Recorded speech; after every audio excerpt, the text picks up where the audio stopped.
Bonjour mesdames, salut les filles.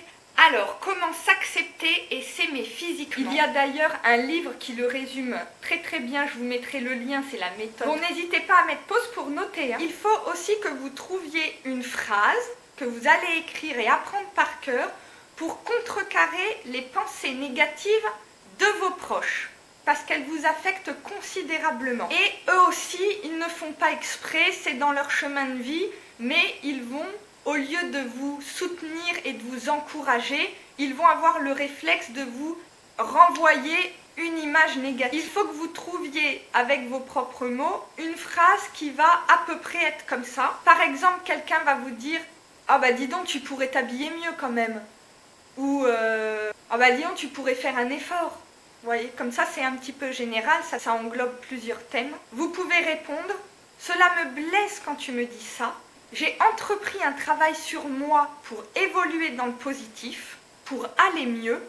J'espère que tu me soutiendras plutôt que de m'enfoncer dans ma douleur. » Voilà, il faut que vous l'appreniez par cœur, vous l'ajustez avec vos mots, et systématiquement quand vous sentez pouf, un petit pincement, une phrase d'attaque qui n'est pas dans votre évolution positive que vous avez décidé d'entreprendre, hop, vous balancez cette phrase. Et en plus, vous allez voir, ça va faire réfléchir la personne de manière positive. Pareil, imaginez-vous si la personne le prend mal, s'offusque et vous dit « Oui, mais pourquoi tu me dis ça? Moi, je te disais ça pour toi. » Effectivement, elle le dit pour vous, mais de la mauvaise manière. Donc, expliquez-lui que vous comprenez bien qu'elle le dit pour vous, mais que de la manière dont elle le dit, ça vous blesse, ça vous fait mal. Et que si elle vous aime vraiment, qu'elle doit faire attention à vos sentiments et ajuster un petit peu sa façon de parler. Bam!